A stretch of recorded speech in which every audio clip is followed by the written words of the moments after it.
got off the bus hitting and hitting hard. One player that I thought just dominated the game was Jalen Phillips. What are your thoughts on what he did tonight? Well, we've talked about Jalen Phillips quite a bit over the course of this year, Grant. I seem to remember some things that I said early on in the year that seemed kind of crazy to go back and pull some of that audio. But yeah, Jalen Phillips was awesome. He was awesome. And anyone that's listening, we put up a video on the Twitter account. It was some of the, just like a handful, like 5 of the plays he made tonight. Like there's no way you could fit as many plays as he made in the 220 that Twitter allows. But he was all over the field. He was wreaking havoc. He was stunting inside. He was, they've been turning him loose over the past couple of weeks on that defense. And he started off as like a consistent player and like doing the dirty work and all that. But I think they realized they needed to get to the quarterback more often. And once they let him loose and let him get after it and let him say, hey, you don't have to hold the edge every single time. And he's been a phenomenal player. And I can't wait to see. I mean, I would love to see him back next year. But my gut says this is going to be a one and done as a Kane in terms of actually playing the game in Miami, because he is looking like a first round pick for sure. And I agree, man. He's playing off the change. And I think what makes his story so good, and they did a good job on the ACC network talking about it. But and this is why I have my reservations, right? I gotta see it to believe it type of guy. Now, I knew, Jalen Phillips, when he came out of high school, he was the #1 recruit. And I saw him do some flashes at UCLA, so I was happy that we got him.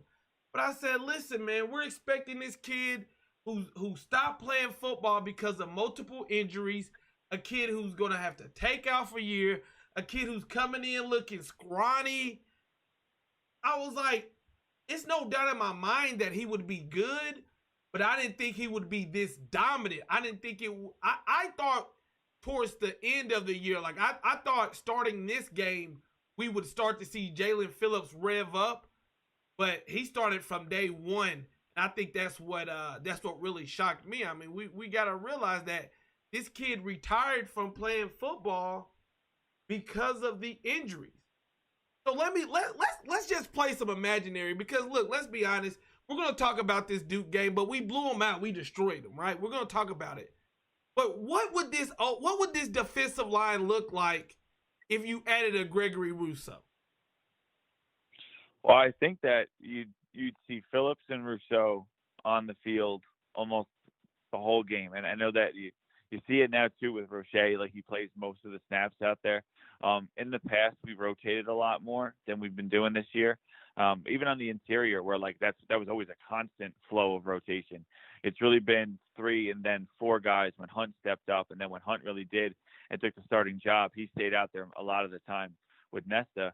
But I feel like you'd see those 3 guys out there, getting a lot of snaps together because of what Rousseau is able to do on the interior. And I know that's something else that we talked about where, maybe you slide Rousseau inside, you have Phillips outside and all that, but you could do so much with those 2 playing next to each other. And on the other side, you just have Nesta next to Roche. Like you could move Phillips inside, like we saw some today, and then Rousseau outside. And you could line Phillips way out and move Rousseau in more of like where a 3-4 defensive end, like a 5 tech would be.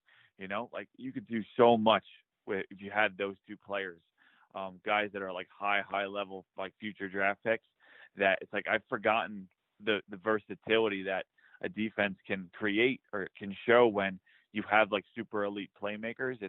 It's one of the reasons why I'm so excited about this next recruiting class, because you have these dudes who can do so many different things in that front 7 especially. So, I couldn't even imagine how good it would be, because as it stands right now, without our best defensive player from last year, a top 5 draft pick, we still look dominant at times on the defensive line. So I can only imagine if you added that kid back in. Hold up. If you're not signed up with the Patreon squad, aka the Kane Gang, then what are you doing? Get signed up right now. Link in the description and in the pinned comments. And for less than a cup of coffee, you can get the extra content, the exclusive content, the ad-free content, the early access content, the film breakdowns that I can't put on YouTube because YouTube will strike your boy down. Hey, we turning up on the Patreon squad, the Kane Gang. Get over there right now. Link in the description. And if you're already a member of the Kane Gang, I appreciate you. Enjoy the rest of this content. I'm moving my hands, a lot of hand movement. And that's crazy when you say that, you know. And I'm the type where I look at myself as a realistic type of fan, and I call it like I see him. And I was like, how do we take Gregory Rousseau off of this defensive line and still be dominant? And I think, you know, you added Quincy Roche, who we're seeing a lot of flash plays from Jalen Phillips. And I think a lot of our eyes are going to him. You know, I find myself now, when we're on defense, just seeing, okay, I'm gonna focus in on Jalen Phillips. But we can't forget about what Nesta's doing and what Quincy Roche's doing on that defensive line as well, because I think they're doing a great job too. I saw you posted about the big hit about with Bradley Jennings Jr. You know, he fills the gap, he comes in and he lays the wood. What did you think about our linebacker play tonight? I've been as critical of the linebackers throughout the course of the year as you know, as anybody, and because I've constantly seen failures at that level causing us problems, giving up these big plays or turning, you know, what should be 4-yard gains into 12-yard gains, and I put a lot of that blame on the second level defenders outside of Gill, who's been awesome, but those interior linebackers have caused a lot of issues for us. But Bradley Jennings had a good game today. He was more aggressive. It was that one big play, because I was so stunned. I gotta repost this right now because I can't believe I just saw like one of our interior linebackers actually come forward and attack. But yeah, Jennings was good. He was in on a lot of plays. He played aggressive. He didn't seem to hold back like he has in the past at times. Not having McLeod on the field because of he was on the inactive list.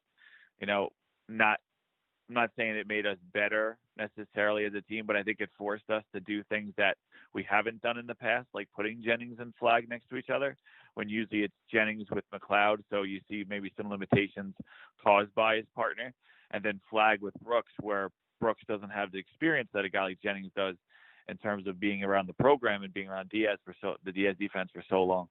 So I think those two guys together actually seem to play well and work off each other, where Jennings fed off of Flag's intensity, and then I think also Jennings kind of trusts his instincts more, because that's really what makes Flag so good in his limited time. But we've seen him so far as a Kane. They were a lot better. And I think also Smith and Frierson at striker, you saw those guys get a lot of time on the field at the same time, which is something that we've all been looking for, to get more speed out there, and they both delivered in a big way again. All right, guys, we got Chris on the line from Kane's Legacy. You can find Chris on Twitter. You see it right there on your screen at Kane's Legacy. Also on Kane's Insight, he does a lot of work with them. Make sure you check out my guys' content. Let's be honest here, Chris, right? If I asked you, and if anybody asked me, coming into this game, if I said, hey, we're going to shut out Duke, we're going to blow them out, you know, I would have said, hold your horses, right? I would have said, hold your horses. So, one, were you shocked by the performance? Let's be specific. Were you shocked about the performance defensively? And give me something that shocked you tonight about how the defense. I think I would be shocked at the fact that they actually went through and did what they had to do in terms of like shutting down all facets of the game, because I think that we've given up plays that we shouldn't have to quarterbacks who are actually worse than Chase Bryce. A couple guys we played where it's like Bailey Hockman, who's not very good, but you make him look like a star for half of that game, you know. So we've given up some plays in there that, you know, even watching Duke against some other teams, like I watched their game against Georgia Tech, and I said to myself, watching a couple of the mistakes that Georgia Tech did, I was like, oh yeah, we're gonna give that play up. Like, we're gonna give that play up. Seeing linebackers miss an assignment, oh yeah, we're gonna give that play up. And then we came out here and we shut all those plays down. Like, we did not give them an inch. And in terms of like shocking, like I don't I can't think of a better tackling performance that I have seen from a Miami team in like literally decades. Like literally since I was a little kid watching the Canes play, like we were all over the ball. We swarmed to it when we needed to. We had defensive backs making plays. Like the Jennings play was great. And then a little bit later on, Gervin Hall, like tomorrow, we're going to definitely post a clip of that in the morning. Gervin Hall made this beautiful open field tackle where the guy in the he came up on the slot guy caught the pass like a little quick screen, and it was like one-on-one, and that's that guy's job, make a move on the safety and then the open space. And Gervin Hall, he didn't hesitate, he didn't stop his feet, he went right at him and threw him. And like you watch that, you're like, that's exactly what we've been missing from Hall, from our defensive backs as a whole. Bubba looked like he was his old self again, making plays and running the alley like he had done in the first couple of games.